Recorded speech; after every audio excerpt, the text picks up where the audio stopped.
Boom. Well, not about very, It was done. but it's done. Done like a done thing. Done like a dinner. Where's that saying come from? Once you finish dinner, I guess you're like, well, it's done.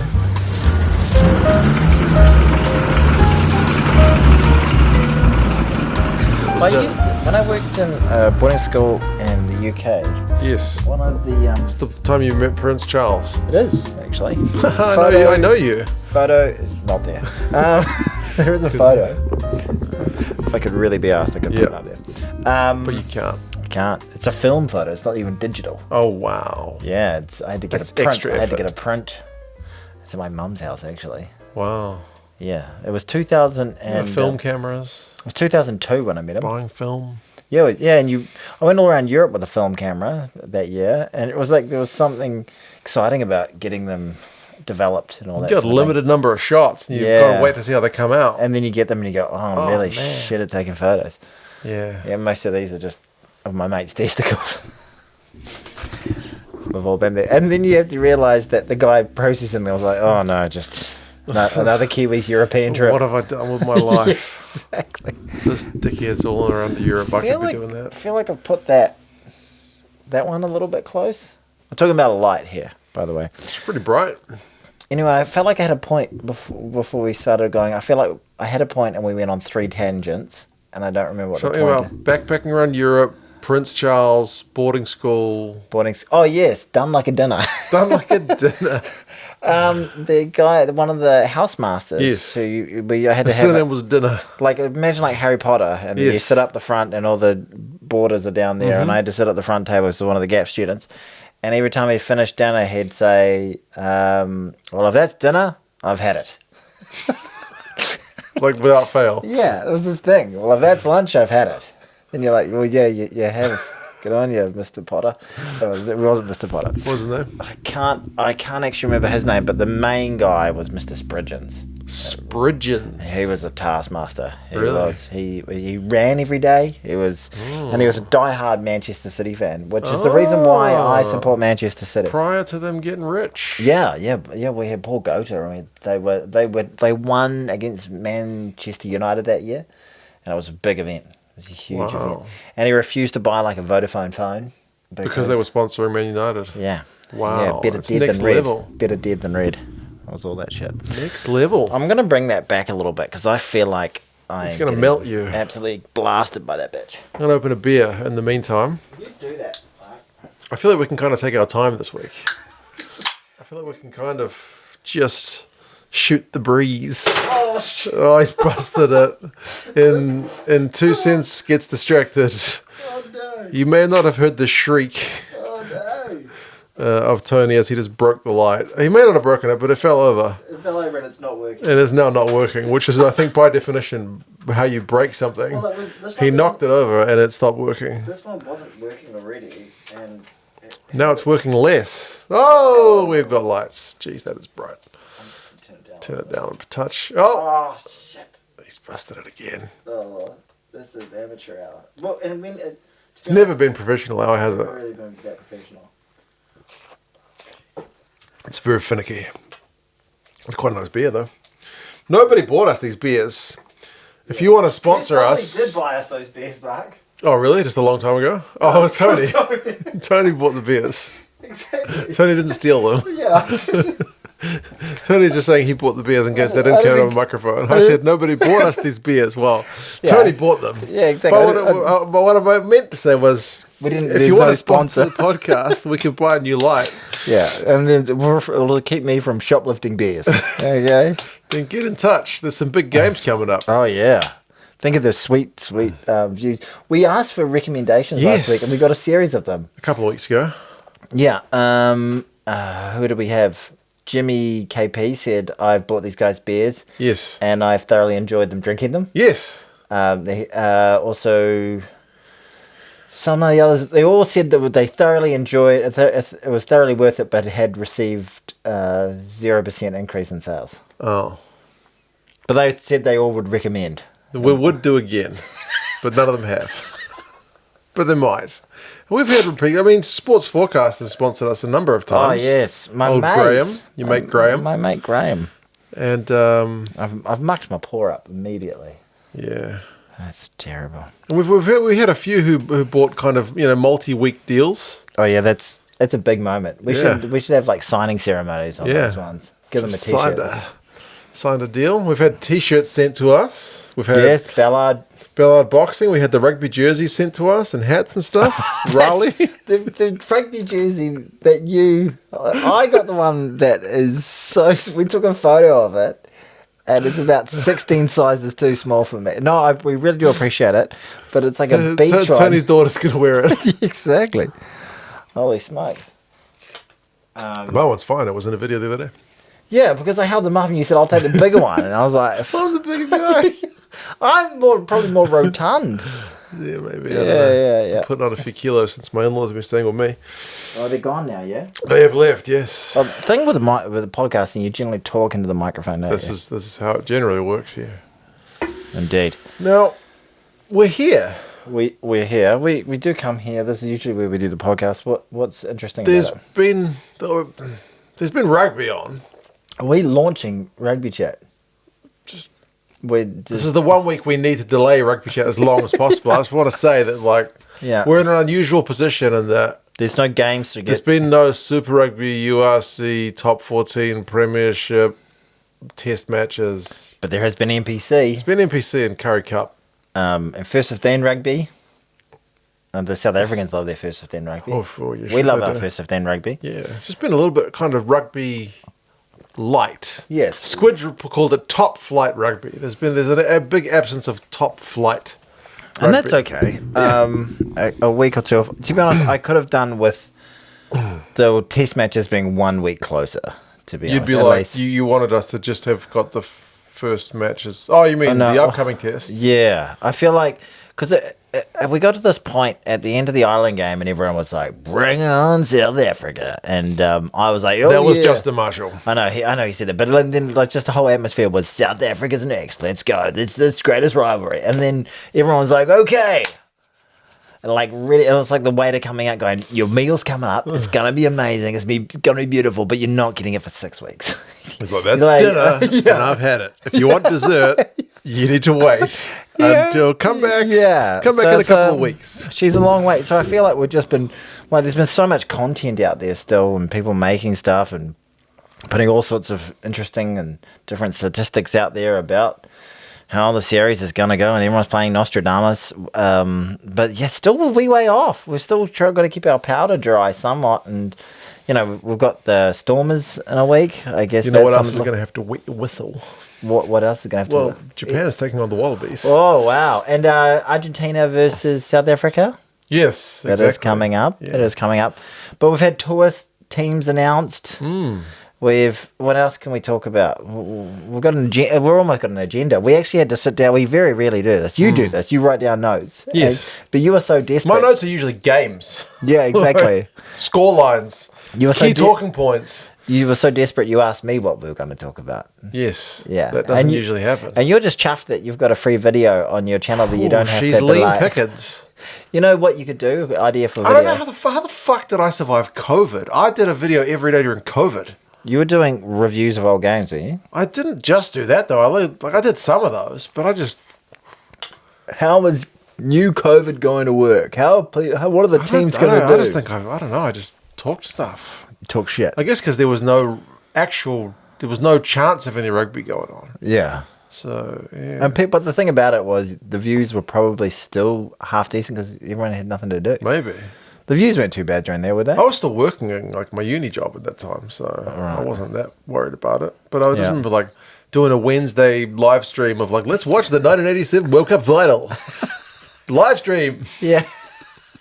Give me some money. I watched those were just quite cool, just for engagement, and it was amazing to watch those old games and be like, "Holy fuck, scrums used to set fast." Well, they used to be. Hey, people, they would like that. I love the big bam, maybe not that crash. safe. They crash together. Yeah. But people talk about the fact the offload was invented by Sonny Bill Williams. No, it wasn't. No, well, we've been offloading for a while. long time. Yeah. But there were certain things that people I feel like scrum halves often used to do like if they had a strong side, they would often like go from the inside. Yeah, well, sometimes they would turn the whole body around, just like pass the other way, like instead of just being able to. And there was I can pass better off that way. Yeah, but then when I'm passing this direction, like my pass off that way, I can do it, but it's weak as fuck. Yeah, and like it's not a proper spiral. Everyone's got a weak side. I do it like probably a rugby league one, but if I want to do a proper spiral, I remember I used to play, and I used to spin my whole body around, and then you can do your good side. Yeah. Exactly. Well, that used to happen in like test match rugby. Graham Basham going to his good side there. Yeah, exactly. Yeah, it was quite fun, and that's how I started watching women's rugby as well. I was like, oh man, this is like reminiscent of those kind of 80s That's been going games. on as well. The Alpiki final was on. Yep, the Blues got up. We did beat the Waratahs. Apparently, it was a hell of a game. Yeah.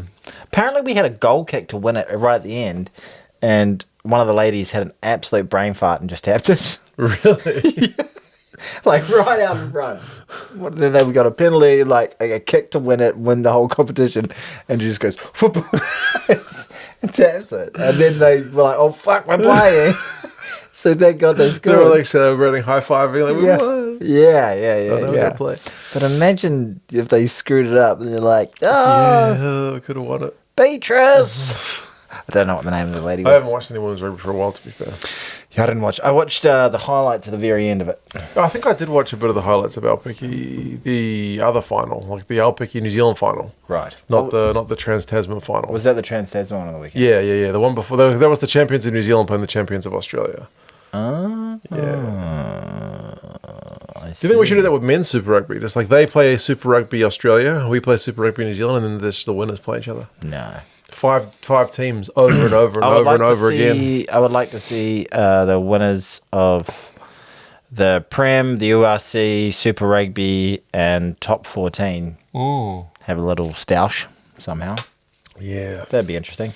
They talked about that, and they'd penciled it in, and now I heard rumours that it's like going to be pushed like back. top 2 or 3 teams have a little Champions League type thing. Yeah. I'm not sure. Don't know.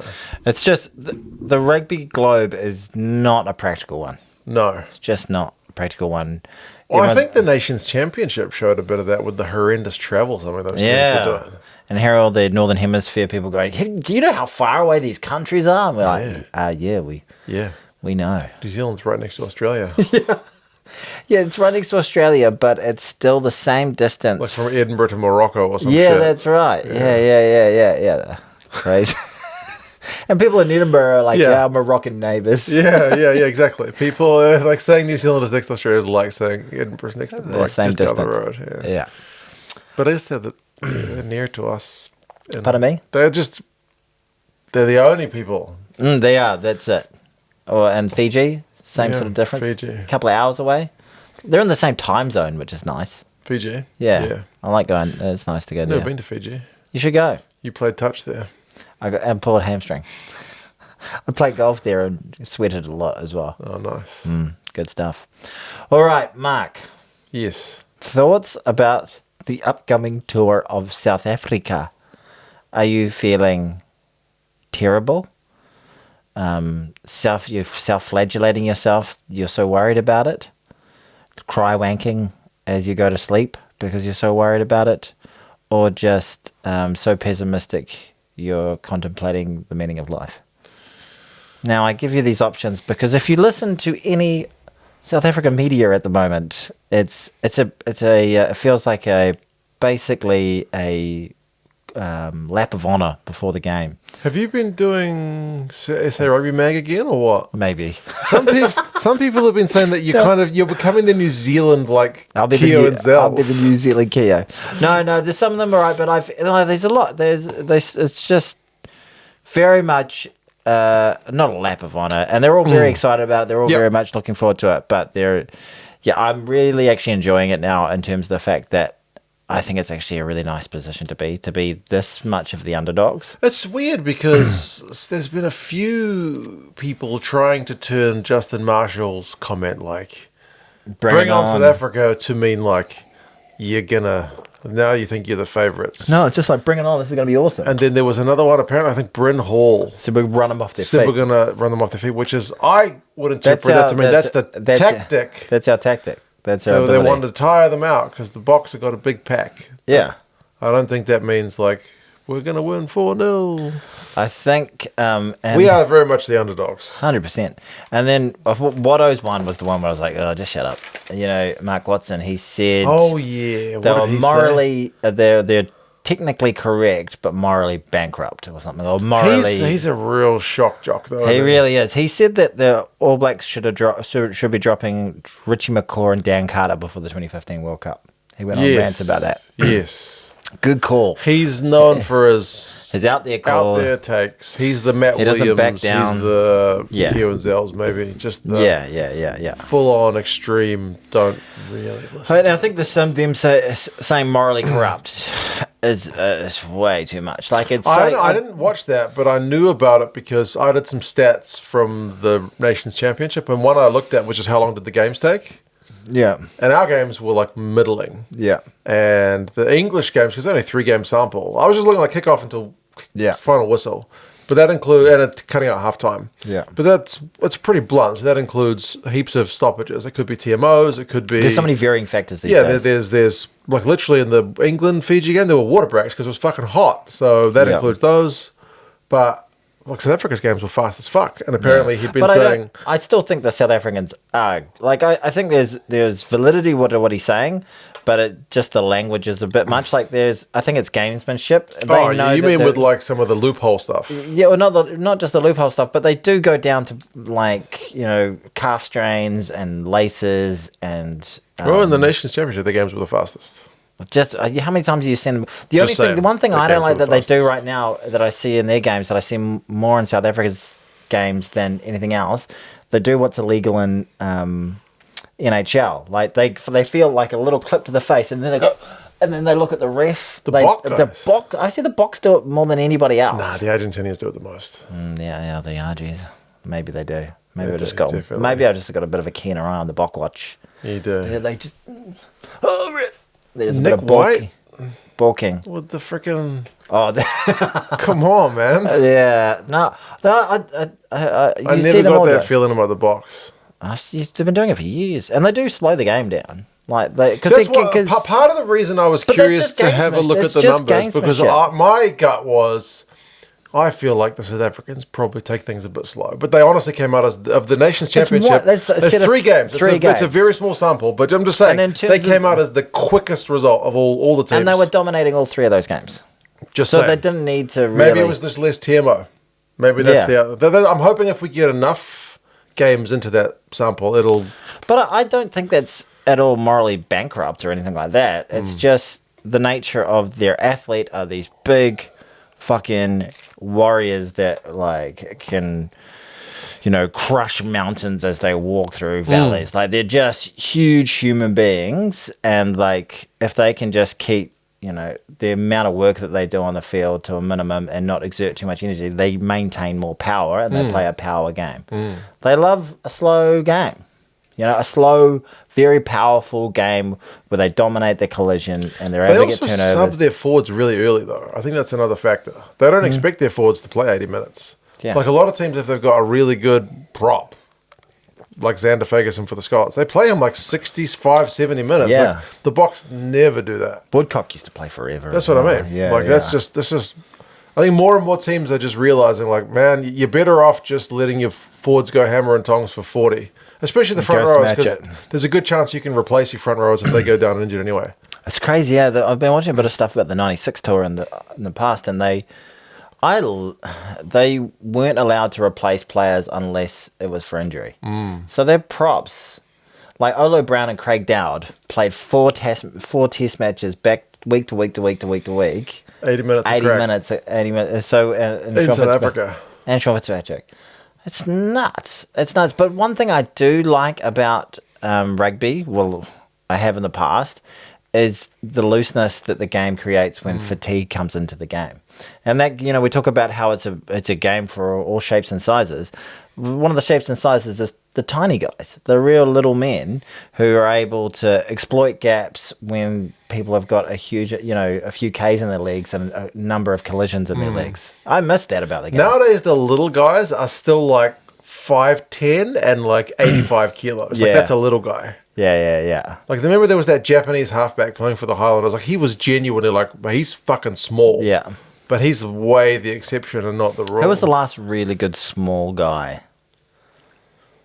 Small man. I mean, how big is like Cheslin Colby?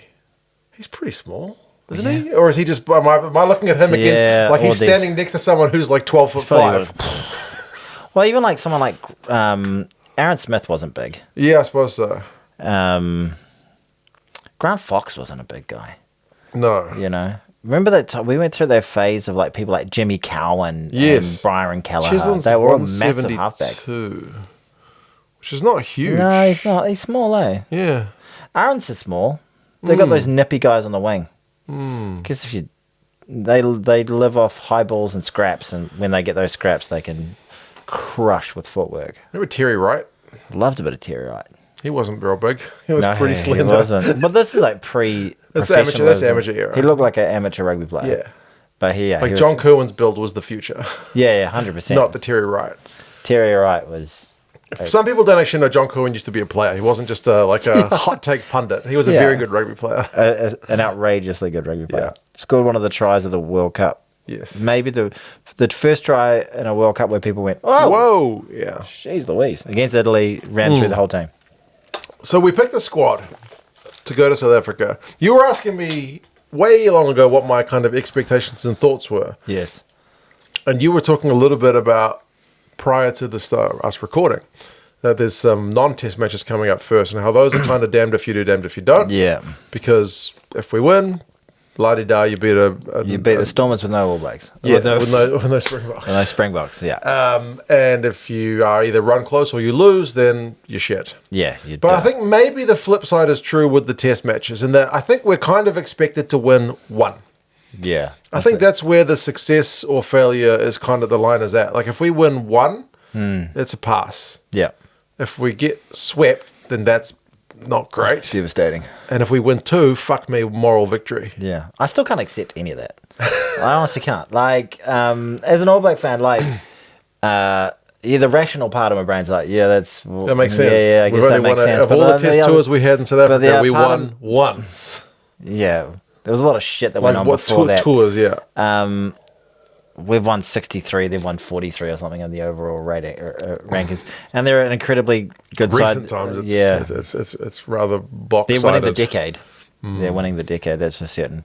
But there's something about me. There's something about this that I feel like we've switched a gear. We've switched a mindset. We're going to our natural style of play, the style of play that's made us the world's most dominating force in rugby for the last 100 years, and that's exciting. You know, that doesn't mean that we're 100 years. That's a wee while. It is a wee while, isn't it? And that's exciting, and I'm really enjoying being written off. I think if there's something about a group of players in any sport getting written off that can really bind them, and then if you look at the quality of the actual athlete, I think there is a lot of unknowns to the rest of the rugby world, because we're just operating down here in a little super rugby bubble, and everyone's like, super rugby, it's just touch rugby and stuff like that. Oh, they don't know. Cool. Let's see how they go. Let's see how they go when they're actually playing our style of rugby. You sound like you're quietly optimistic. I don't know. We'll see how it goes. Not even that quietly. Well, as I say, the rational part is like, we're going to South Africa. It's the hardest place in the world to win. This is going to be harder to win. This series will be harder to win than a World Cup. I'm almost as excited about it as you would be with a World Cup. And I'm really interested to see how these players go when the shackles are taken off. Like, I feel like under Razor, like, we were playing in a structure that just did not suit our athlete or our player. It didn't suit our skill set, and we got fucking dicked, and the players absolutely hated it. You know, by all accounts, you know, just for pure evidence that Razor's not there anymore, despite a 74% winning record. You know, it wasn't a happy place to be. So with these guys playing with joy in their hearts, front foot, you know, fast ball, all that sort of thing, if they can get parity, all we want is parity. In the collisions, you know, get a bit of fatigue into these big boys. Who knows what can happen, you know? And just embrace that it's them versus us. Everyone's against us. Just get up for it. Let's go. It's exciting to see. Like, I feel like, you know how we talk about, like, the South Africans have just got so much depth, incredible amounts of depth in each position. I look at our front rowers, I feel like there's really great depth across there. Amazing depth in our hookers. Fantastic depth in our hookers. I think Malcolm Marx is by far and away the best player in the world right now. Well, the best hooker in the world and was World Player of the Year last year. Undoubtedly one of the best players in the world right now. I feel like our locks are an unknown quantity and therefore underrated by those who don't know them. They're just like, oh, they're not known for their locks. You know, so the likes of Darry and all these people, they're like, bread is what I heard one being described as. Really? Yeah.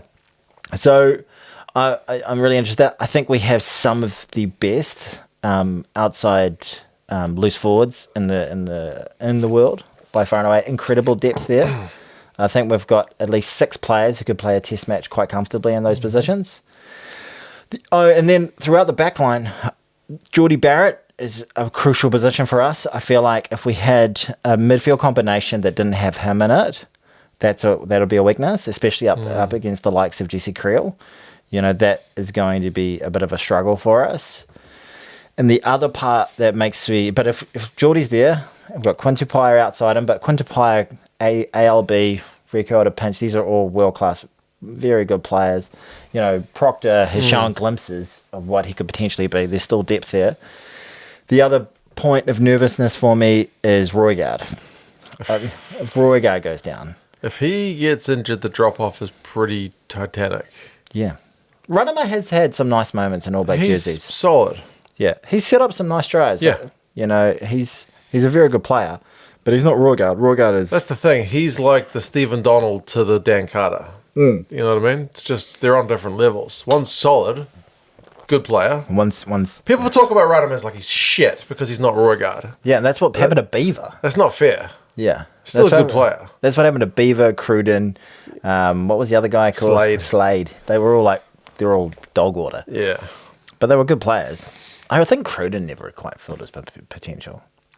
Outside backs, we've got some absolute gold there. Morby.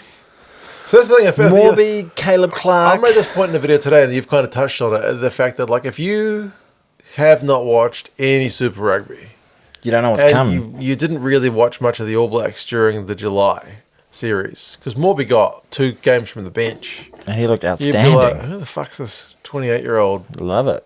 Morby? Yeah.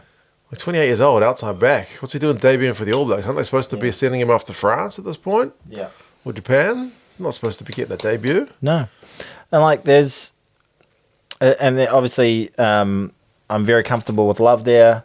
I'm feeling really good about it. I think D-Mac hasn't got enough praise or laudits for how well he played over those 3 matches. Do you think him being at fullback kind of takes a little bit of the pressure off Ruben Love, who's still very much green at this level? I think he's got someone who can pull into pivot if need be, but I really love D-Mac being able to slide into the back line at those moments when necessary. He's a small man. Slide in there. Yeah, that's true. Yeah, I think he is a threat with ball in hand and his ability to pick and choose those moments.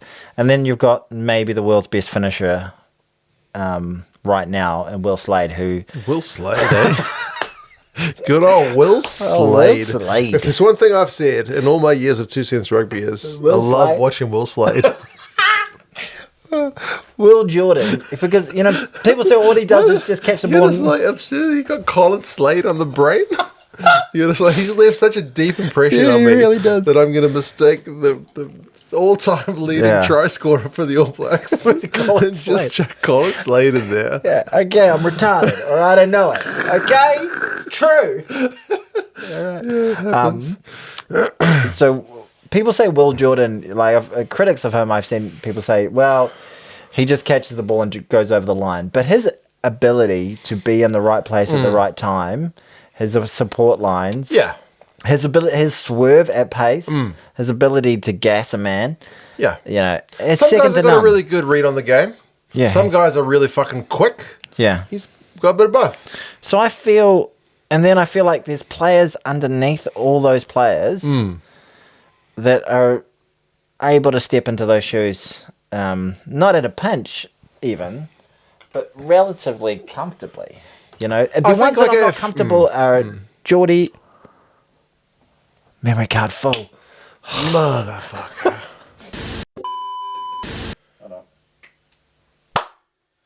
And we're back. We're back. You were saying something about Geordie Barrett or something? Yeah. Sorry. I'll flip that. Before there were technical difficulties. Yes. Real own goal technical difficulties too. Yes. Real own goals. I feel like our points of weakness Yes. are our 2 points of strength, believe it or not. Like, in terms of depth, like, if we get injuries to Geordie or Roygaard, that leaves a bit of a gaping hole. But Weirdly otherwise, enough, feel like I know I've- Savi is the captain and he's a magnificent player, but I kind of feel like we got heaps of good Lucies. tons of good Lucies. Like Like he'll be missed no matter what, but Yeah, still, 100%. the drop off between him and the other guys, I don't think is that bad. No. Like, a guy who's not even on the tour, if we had to start the game at number 6, number 7, number 8, whoever he is, probably number 7, Karifi had to play. I'd be like, That's fine. that's fine. But Rachama or Noah Hotham's not even there. That's right. You know, like... He's talking about Leroy Carter as the fourth choice 9 because he's Jeez. played 7s, I think, at 9. Yeah. In terms of the squad, do you disagree with anything I've said there? No, I think that's all right. I'm still worried about how the scrum goes because I remember Yeah. last year thinking, That's I think fair. our props are fucking good. Like, I remember I was looking at like Tamati Williams, Tyrell Lomax. These guys are among the best props in the world. And then we scrummed the box and I was like, oh, Yeah. that's still a bit of a gap. That's a really good point. Yeah. That's a really good point. That is another point of fear. Like, Like- genuine fear. There's a good chance that we go to the next World Cup and end up playing the box in the quarterfinal. Yeah. So it would not surprise me if Russ has already got that on his mind and is wanting to do some kind of psychological damage to these players. That is like, I'm going to fuck you guys up ahead of that quarterfinal. Kind so of what that he you did to know the Irish. The Irish. That's how I worry about. That's like my worst fear of this. My fears are, definitely scrum, and then if we don't find a way to disarm the high ball. You know. That's why I'm happy with Morby. Yeah. I think he's genuinely, because he plays fullback and wing, I Yeah. think he's pretty good in that area. But he comes on at the cost of having Caleb Clark on the field. Yeah. Caleb Clark is actually one of the better players under the high ball. Mm-hmm. You know, like, I think having D-Mac at the back is... He's not a tall guy. He No. goes up with a lot of bravery. He does. But he always he- puts his body on the line, but his I don't know what his catch success rate is like. It wouldn't be fantastic. No, it wouldn't be. So we just got to put them in positions where they have to clear their lines rather than tactically kick, which is fucking easier said than done. So scrum, high ball, those are my worries. And they could just... And that's why they're the favourites.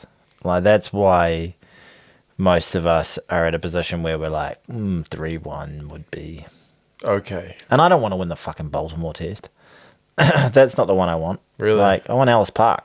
Like, give me both Ellis Parks, please. We played there twice, don't we? I think so. 2 games in Joburg, yeah. Yeah. That'd be nice. I don't know if it's the same stadium. I feel like, is there another stadium in Joburg? Like a football one?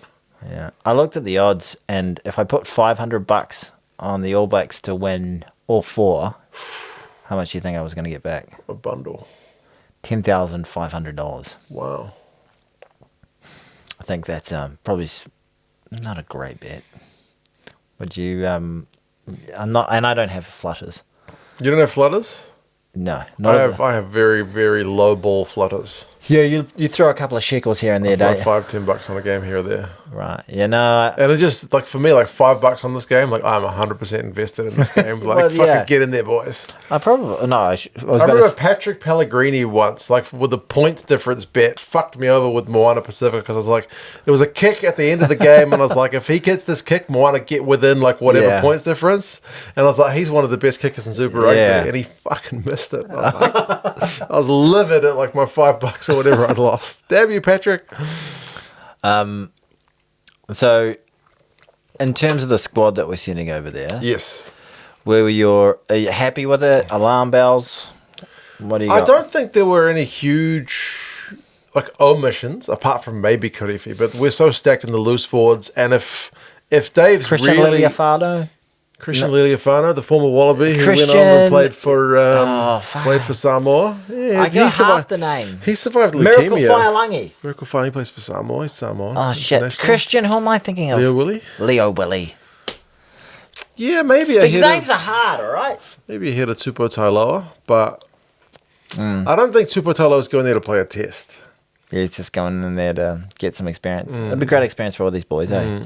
I thought Karifi was particularly unlucky. And I am not the first person to say that. I think Rennie's just like, I see Jacobson as my first choice 7. Yeah, and he can play 8. And then I've also got like Savia who can play 7, Lakai who can play 7, Segner who can play 7, and all these other guys that he's just named. He's got Blackadder who can play 7. All these guys can also play 6, and they can probably play 8. And they're all decent line-out options too, apart from Sevilla probably. They're all a bit bigger than Karifi as well. Yeah. So unless you're picking Karifi as maybe your starting 7, I can kind of see the logic, but he's definitely hard done by.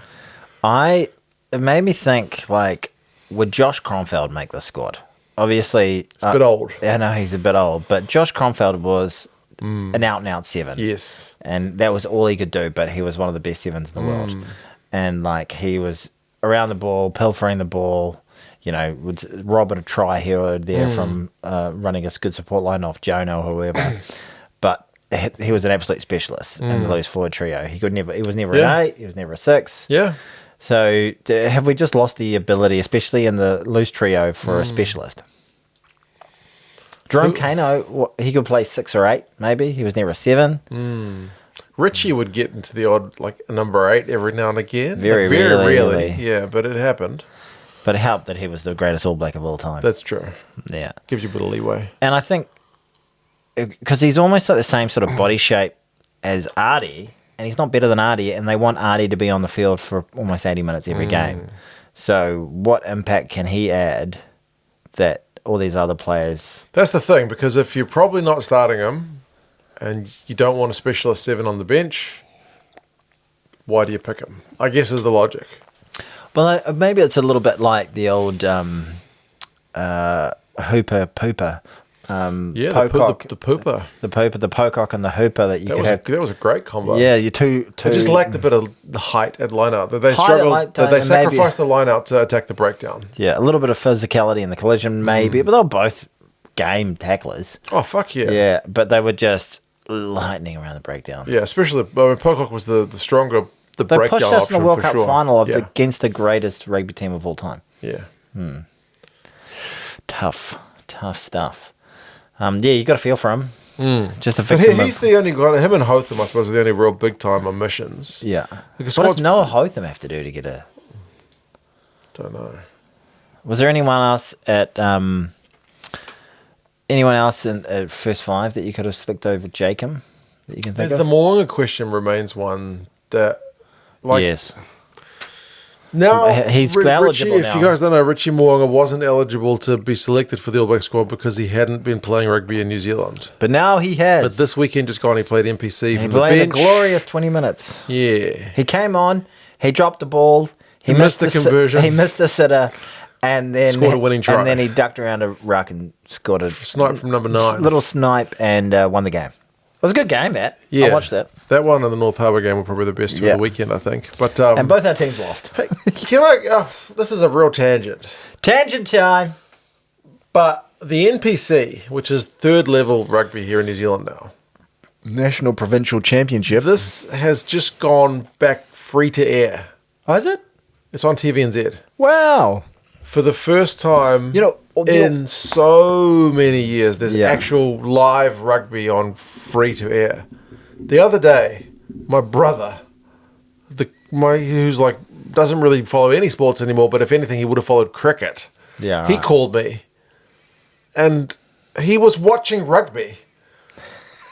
I was like, "Oh, what's up, Scott?" And he's like, "I'm just watching the rugby. Actually, Auckland Canterbury. It's a pretty good game." And I was like, "Yeah, been doing this channel since 2018, and long before that guy has never said the word to me, I'm just watching the rugby. Just got the old ruggers on.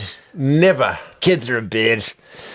Cracked a titty and I'm having a... Never. Watching. So, fuck me days. Maybe that's a good sign. Because there's a dozen people I could have guessed that might have been watching the rugby ahead of my brother. Well, that's amazing.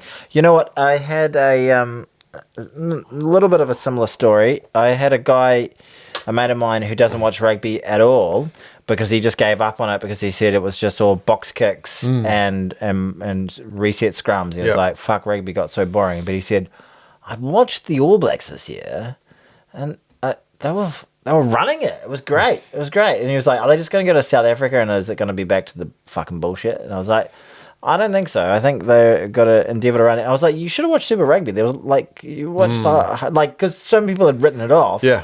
So this is New Zealanders physically turn off from box kicks, line-outs, mauls, reset scrums. It's just not us. It's just not what we like. It fucking sucks. So sadly to say, people would rather watch the league. 100%. League's way more entertaining because there's a lot than of reset scrums. It just sucks. So like running rugby, like mauls, collisions, breakdowns, pilfering, I like all that. That's fantastic. We love all that sort of stuff. Rugby league is a really great sport, but it gets a little bit repetitive because the same things just happen over and over and over again. If you watch the two sports, you can have an opinion. If you don't. Suck my fat one. The fact that we're actually grabbing our fucking game by the scruff of the neck and playing it again, it's going to bring the people back. Because we have been, it's been feeling like it's going a little bit sideways for a while, hasn't it? I think so. Yeah. I have a number of mates who are just like, Peter Lucko? Yeah. Who? I've got a lot of people who, grew up with who'd be like, I used to love rugby, used to watch everything.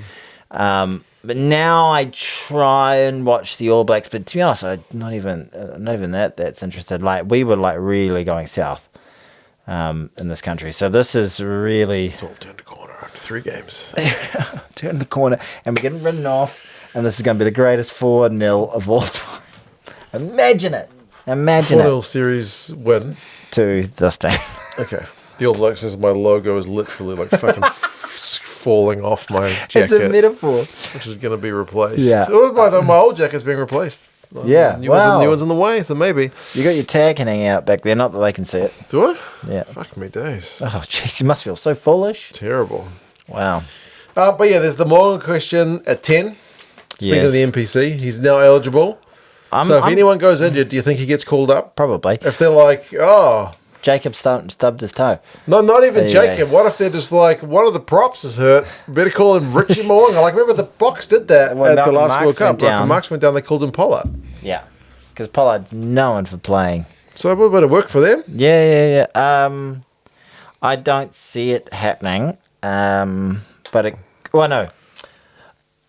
I see him turning up to South Africa, but to be honest with you, his form and his abilities right now. I know Rennie's been watching him, so I guess you just if he puts him in the squad, then obviously he likes what he sees, and you've got to trust him that he's still got that quality. But just as a bystander who has no knowledge whatsoever of how Mo'unga's been going, I'm like, it's a big question mark, and like I'm quite happy if he just is there to like help the other 10s, maybe play against the Bulls. And get Love ready for the test matches. You can just back Love all the way. Yeah, give him the keys to the castle. I think he showed enough. He's a bit of a special talent. I think the matchup between him and Sasha Feinberg and Ngomazolo is a terrific one. I would still, if I had to pick a player to be on my team, it would be picking Sasha. Well, we haven't really talked about the Box yet, but the Box have got to test up against Argentina. And Sasha's been injured. Peel. Sasha's been injured for quite some time, but he is in the squad going to Argentina. So, are you hoping he's back fit and he's the Box starting 10, or you think it's Hondre for game 1? I was about to say I don't really care. Whoever they have is going to be their best option for that moment. We haven't talked about Artie not going touring. We'll talk about that. But I think Sasha is the more dangerous player. He's one of the best attacking threats in the world right now. He has got more talent in his little toe than most of us will even be able to sniff in our entire lives. Like he's a generational talent that, if given the right conditions to be able to grow his game with freedom, could be in the conversation with the likes of DuPont and Carter for the future. But that's a big if. Like, still got lots of games to be played. Yeah. He's got so much incredible raw talent. But then you look at Love, and you're like, well, what's to say Love isn't going to be, on a similar trajectory? We just don't know. Still all potential. I would say that Sasha's a bit further along. I'd say Sasha's a bit further along, and it showed us a little bit more at that level. What was your original question after I just started? Andre at 10, Sasha at 10. I honestly... Marnie at 10. I honestly think Marnie's one of the best passers. You kind of got like three... Like you've got... Different kind of guys. Very different... Like you can kind of look at who they're playing at 10 to get a feel for like how they're going to play. It's almost like Marnie is a little bit more like DC... Like without DC's kicking game. Like DC was a great passer. Just could rip it out anywhere. And Marnie's got a great tactical kicking game. Yeah. Just not... He's not the guy you want the mortgage on for poles. And he also has the brain explosions of Carlos Spencer. I suppose so, but he's got that. You need a little bit of the brain explosion to have some of the juice to be able to unlock some of that shit. Yeah. Like all these other podcasts and stuff, like have thousands of stats and fucking carries. Nah, they're just all former players. They're seen other ones, and they've got all the statistics and charts and shit and all this stuff. It's all very fascinating. You walk away with a headache, apart from Rugby from the Stands, which is great. But we're like, he just needs a little bit of voodoo, a little bit of magic, and we'll rub our testicles together, and something amazing will happen. Like it's all a bit of feel here, isn't it? Really, the Marbo. It's a bit of Marbo. I am far more excited about the backline, the backline competition than I am about the front row. Grant Williams at 9. He's fucking lightning. Very, very good. Sasha at 10 or Marnie. Yeah. If we're going the kind of 2 sexier of the block options. Delusional and Creel in the midfield. That's pretty stock standard. I don't think that's going to be changed. Creel is an incredible defender. Oh, yeah. Amazing defender. But what is his, like... I know he's one of the best players in the world, and I've always admired him. But I don't really remember... He doesn't make a lot of scything breaks. They don't use him as like a... Well, it's weird, because he started his career kind of as a fullback. And then they kind of... I think it was Jake White shoved him in the midfield and was like, no, you're going to be a centre. So, yeah. They don't really make a lot of like backline scything incisions, do they? Well, he doesn't have the kind of wow factor that you used to get from like Lacanio Arm, that kind of thing. But he's always Johnny on the spot, right place at the right time. Rusty wouldn't pick him if he wasn't always there. He's Mr. You leave the sexy stuff to... He's beyond reliable. He's exceptional. Yeah. Colby and Aronson on the wings, maybe. Fullback. Do you get my man Moody out there anywhere? Maybe. I don't know. He could be in the midfield as well. But probably on the bench because he can cover back, outside back and midfield. But that's a pretty fucking sexy back line. Yeah. Imagine that up against Roygaard, Love... Fucking Clark and Will Jordan, D-Mac at fullback, Geordie Barrett, fucking... It's good. Bit of Quincy Pie. That's sexy. Let the boys cook. That's exciting. That is exciting. That's some greatest rivalry shit right there. Us getting absolutely pumped in the front row is not as exciting as that. Hopefully we don't get pumped. If we can just fucking get our own ball and like hold on to and not give away... Have a crack, and then when they've got their own scrum, just don't give away penalties often. Like, if we give away 1 or 2 a game when they've got the ball, so be it. But if it's every time they get a scrum, it's a penalty. It's a penalty. They can farm it, then we're in trouble. Yeah, then we've got fuck all chance. Yes. We really do. I would say. Yeah, Ox hasn't gone to Argentina. I don't think Ox is right yet. I'm not sure if he's going to be right for the test. Right. There's still a long time. Like you said, there's a long time to go before that first test. Yeah. The first test is not until like, the 20... Even this time next week, we're having these exact same conversations because the game hasn't happened. It's the world's biggest build-up. I know the Stormers are next week. It's like a Lions tour. We'll talk about the Stormers in a second, but Artie not going on tour immediately. Thoughts, concerns... Don't give a shit. Well, he's had a hard year, apparently. Yeah. He's had a lot of minutes. He's played genuinely a lot of minutes. Yeah. And that's Dave Rennie's fault because he was his coach in Japan. So if anyone was flogging him, it was Dave. Yeah. So ideally, he'd be there. He's your captain. Yeah. It's a bit weird to not have your captain with the boys at training. Yeah. That's just I mean, you imagine any office environment you've worked in where like the boss is just, or not the boss, but like one of the like the team leader or something is not there. It's just unusual. If the team leader if he'd gone to the competition and worked for them for 6 months and was tired at the end of it, yeah, I get, but it's just a different thing. It's we're not talking about the professional world. We're talking about somebody who's putting their physical body on the line, and whether you want to say that it's weird or it's certainly not ideal or anything like that. But is it the best thing for the player? Therefore, the best thing for the team and his ability to Obviously, Dave thinks so. Contribute on the in the test matches, then it's probably the best thing. He's kind of being cast as a bit of a pantomime villain by some quarters. Like, he got razor sacked. He doesn't want to fucking play the Stormers. He just wants an extra long holiday. He wants to. He single-handedly. for the last 18 months. He single-handedly destroyed Moana Pacifica by going to Japan. You know what I mean? Like, who are these people? I don't know. Saying this shit. People on the internet who don't like Hardy Savia. I think he's tremendous. And I think it's the best thing for the man. And he deserves a bit of a break and a bit of time, extra time with family. Just to rest up before he signs for the Blues, Sure, I suppose. all these decisions that he made to go play for other teams. And did I miss Yeah, it's all right. So I'm sure it was good. I was watching the replay. But all these decisions that he made were for financial reasons. They were to line his own pockets. You could say, wow, right. But at the end of the day, he's a player who plays rugby with his body. Yes. And what's going to be best for his mind and body to be able to perform to its best is what we should be doing. And if that's him staying at home for an extra couple of weeks, So be it. so be it. And, it's not the end of the world. It's just, I'm not too worried about it. Here we go. It gets the seal of approval from Tony. So don't argue about it. Yeah, don't argue about it. I'm going to get enough shit about me being quietly confident about the All Blacks, aren't I? Well, I think you yourself have said, basically, head thinks it's tough, heart thinks you can win. Like, that's a sports fan, isn't that? That's being a fucking sports fan. But I'll still get shit for it. Like, Oh, well.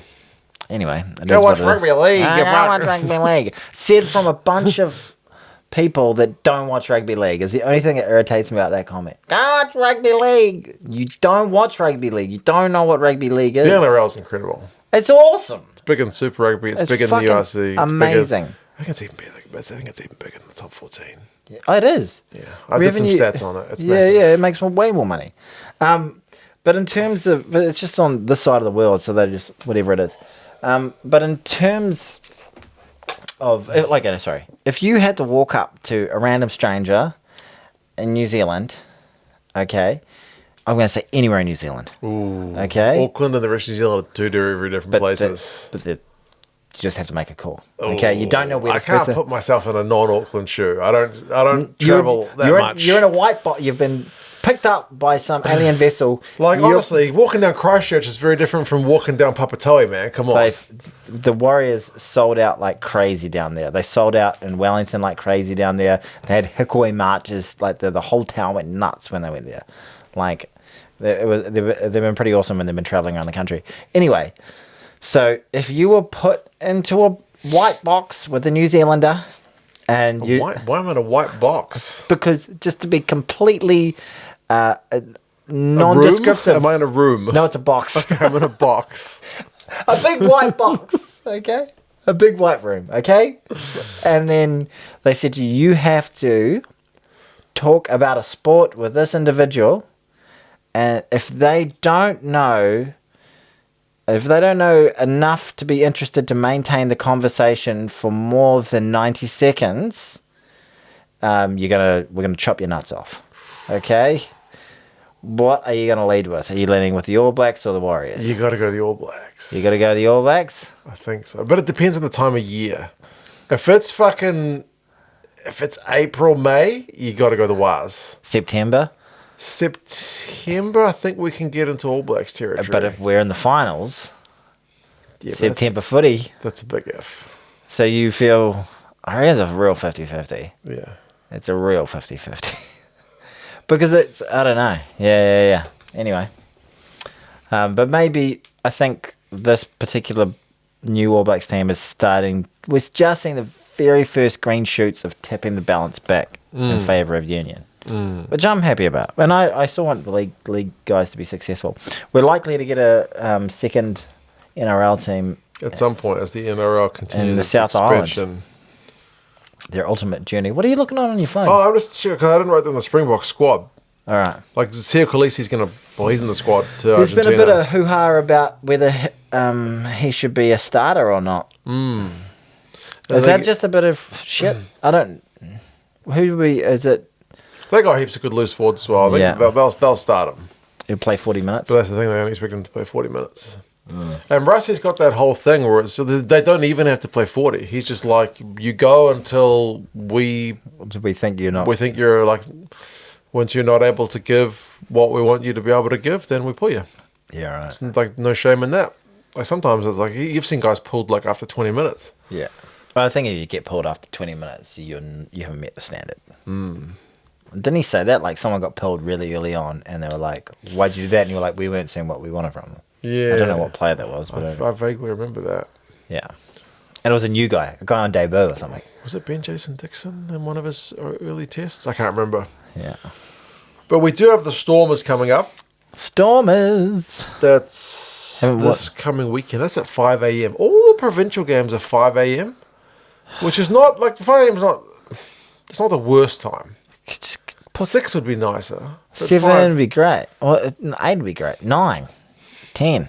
They don't really do nighttime games in South Africa that much. No, they don't. But the tests are all at 3 a.m., except for the Baltimore one, which is at 9. Now, our great mate, Marty from the DSPN, was going, oh, it's part of the tradition and all this sort of stuff. And yes, look, respectfully, it is. I remember getting up in 1995 I remember getting up and it was kind of fun with my brothers and my dad, and, you know, you get the blanket round and they have these special memories and stuff like that, and it's really nice. Should I do that with my son? He's 10. You should, get him up. Get him up. I was thinking about getting up Maddie, I don't know. Because just the novelty, because even if you're not that interested, Dad's just waking me up at 3 in the morning, so fuck, this doesn't happen often, so may as well. That's probably why I got up when I was like 7. I was like, all right. Fuck, I'm up for it. And then you fall in love with it, maybe. Maybe it is like there is a bit of magic juice in that sort of thing. But cynically, I'm just like, oh, fuck, you know what? I really like sleeping. Like sleeping through the night. And there are these things that the rest of... It's a lot more convenient now these days to watch them on demand. Yeah, and there's this thing that the rest of the world has, and it's like lights that illuminate stadiums at night. Therefore, but how good is afternoon footy? Yeah, I'll get that actually might help the All Blacks. Yeah, not playing maybe in the middle of the I can't even remember. When was last so much a nighttime game in South Africa? They don't really do that. They like the afternoon games. I like afternoon games. I like afternoon games, absolutely. But is it just all about like it's a fabulous country, beautiful people, beautiful scenery, a lot of amazing things, but there are a lot of issues over there. Is it the crime thing? Is that really the reason that you just can't go out late at night over there? I'm not trying to be offensive. I've never been, but I've heard that's part of it, yeah. Like Joburg in particular. Like, people wouldn't want to go to Alice Park in the middle of the night compared to when it's daytime. So you're going to a game at 7:30, finishes around 9:30. You don't get home till about, once you get through all the traffic, about 11 o'clock. And that's just a bit sus. Maybe. That's a shame. Footy. Afternoon footy. Well, yeah, and I just have to wake up. I wish they'd put all the games at 5 in the morning. Like 5, you can stay up. 5, 3, you finish the game. It's 5. What do you do at 5? What do you mean 5? You can stay up. You can stay up all night. Well, 5 a.m. You can get up early. You can get up, and by the time the game's finished, it's 7 a.m. I'm not going back to bed at 7 a.m. Exactly. But 3 a.m. The game's over. Finished. It's 5. Like, it's 5 in the morning. What the fuck am I doing up? Exactly. I want to go back to bed. Exactly. I'm all juiced up. And I'm about an hour away from my kids getting up. What the fuck? Yeah, 100%. It's shit timing. Yeah. They should have negotiated that better. Yeah. And then what do you do? And then you just feel like shit once 3 o'clock in the afternoon comes around and you're like, I've been awake for way too long. Anyway, that is what it is. So Stormers first up, then the Sharks. The Sharks. Then the Bulls. The Bulls. And then we have the first test. Interesting to see these teams, eh? Lions. I think they're going to be pretty weak with all the talent stripped from them for the box squad. Well, so I don't want to say we're going to pump them or anything like that. We should, I think. stuff that go, ugh. I don't know, like, Okay. the talent.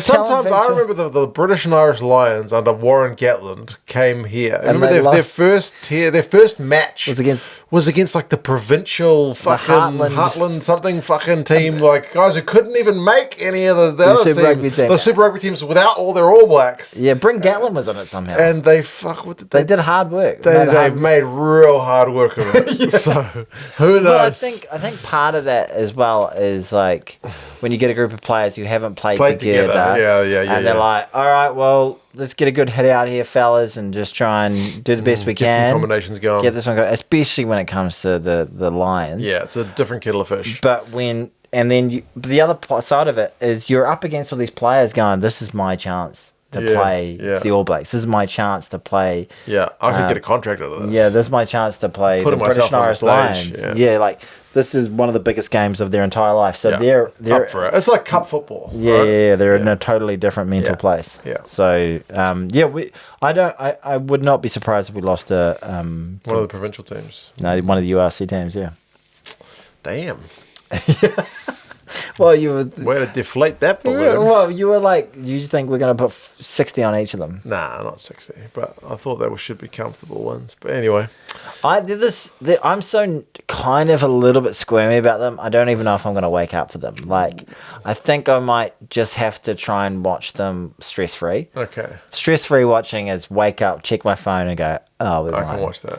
Okay, I'll watch it now. And then the stress-free option that blows up in your face that feels like absolute shit. You wake up, you look over, and you go, fuck, we lost by 6 points. Oh, fuck, this is bad.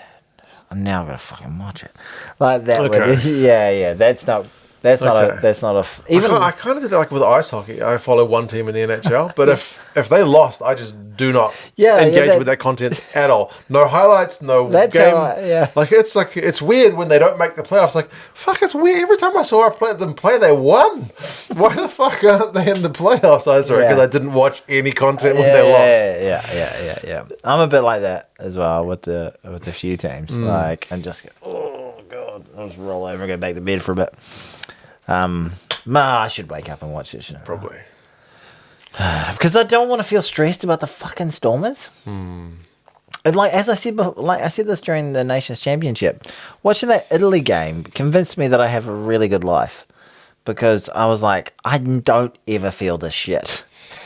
As shit as I felt in the first half. Oh, that first half was great. Where you were pissed as a fart with your father-in-law. That was off my head. Yeah, and I was just like, oh. We are playing like shit. See, watching that first half of Italy, you're still convinced we got a chance against South Africa. Well, we played. I think we played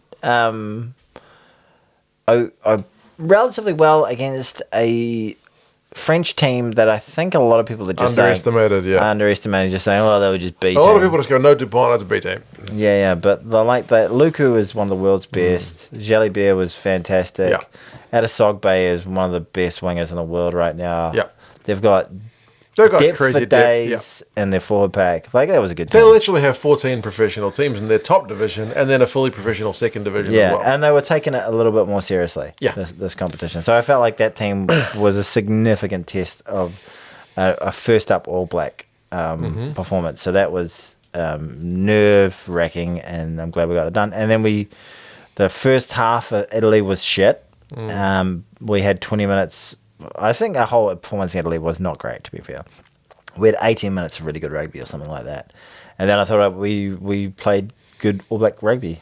First time I can say we played good All Black rugby. In a long time. Yeah, since 2023, Since we minced and diced Argentina. I don't even think we didn't play our best rugby in the World Cup final, We played well. We stayed in it with 14 men. And lost by 1 point and missed 2 kicks. I've got over it. I don't think the Aussies are going to go up against Japan. Les Kiss. I presume they will win. I hope that they will win. Eddie. I hope that they are able to take that form that they displayed against Italy and extend it to Japan. It's so weird. Like the old days, I'd be like, oh yeah, I would love to see Japan to get up over the Wallabies. But now I'm just like, I want the Wallabies to win. I just want them to build a bit, you know? Build enough to have like a really good rivalry with us. Did you see Argentina's squad is very light? Like because they don't really have an off season because all their guys are playing in Europe. Yeah. They've rested. Basically, apart from Matera, you name a big gun guy, he's probably being... Really? A lot of them. Either injured or rested. I think it was like 21. So this is the closest thing we have to a friendly. Right now. Kind of. South Africa without some guys against Argentina without a bunch of guys. I hate the detesting of test matches. You know, test matches should be the biggest thing in rugby. Like, it should be our best versus your best. Fucking bring it. That's what I want to see. That's a shame. They're going to get absolutely rinsed then. If they... Like, they only have 3 games this whole... Like, between August and September. So why aren't they playing their... Like, you got a chance to play the world champions. Come on, fucking give them a good run. I'm a bit tired. I'm tired. You know, a little bird tells me... You go on. That World Rugby may have, this is unconfirmed, apologised to them about the way that game against England ended and that Slade should have got a yellow card and a penalty try for that tackle on Delgey at the end of that game. Who's this little bird? I can't tell you that. What do you been since I have sources. Fucking the old spider over here, Varus. I knew you were a eunuch. So maybe that ended in a bit of controversy the wrong way because everyone was talking shit about the way Argentina reacted to the ref. But you pushed old Angus Gardner. Albanese was one of the guys being sat from that tour, by the way. Like he's going to get suspended anyway, but he's not in the squad. All right, so they've taken their own action against him. Well, he's just being arrested. All right, okay. Albanese is a talented player. I think he's one of their best. All right. So you think South Africa beat Argentina, Australia beat Japan, and we beat the Stormers? That is the likeliest outcomes for those games. Wins for the away teams. Yes. It will be... Oh, God, if we have to come in here next week and talk about how the Stormers pumped us, it's gonna be a long tour. A lot, and then we'll get great viewership. We'll get great viewership. Yes. Yeah, if we win, it's just gonna be middling, if anything. But fingers crossed, we don't get great viewership, eh? Be nice to get both. How will we get both? There's not really a way that happens. No, these podcasts and your channel, and when and if I ever make videos, are far more popular when we lose. Yes. It's just a fact. It's just the way it works. People like to look at us going, oh, I'm so sad. I was quietly confident, but now I'm destroyed. Yeah. All right, Mark, how long has this been going for? 1 hour and 9 minutes. So we have to come back in next week and talk about the Stormers. It could be just, relative. The Stormers and the Sharks. 2 games on. Will we see before next week? Well, one's on the 8th one. Oh, no, just the Stormers. The Stormers. Right. Just the Stormers. And then the next week will be the Sharks and the Bulls.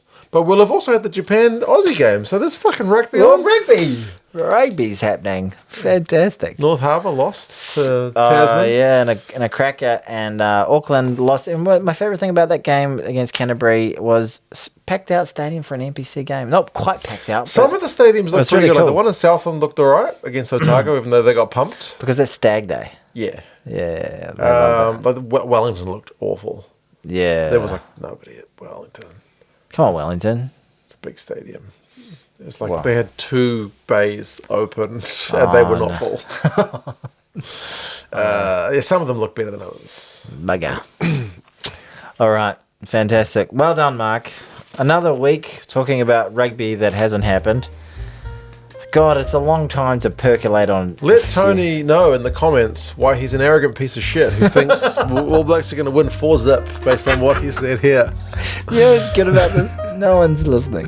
This is true. If you want to sponsor the podcast, sponsor this podcast with 2 cents gets distracted. Send me an email. We'll work something out. We're going to get big viewership when the All Blacks lose to the Stormers next week. Yeah, huge. It's going to be a big week. All right, anyway. Take care. Bye-bye.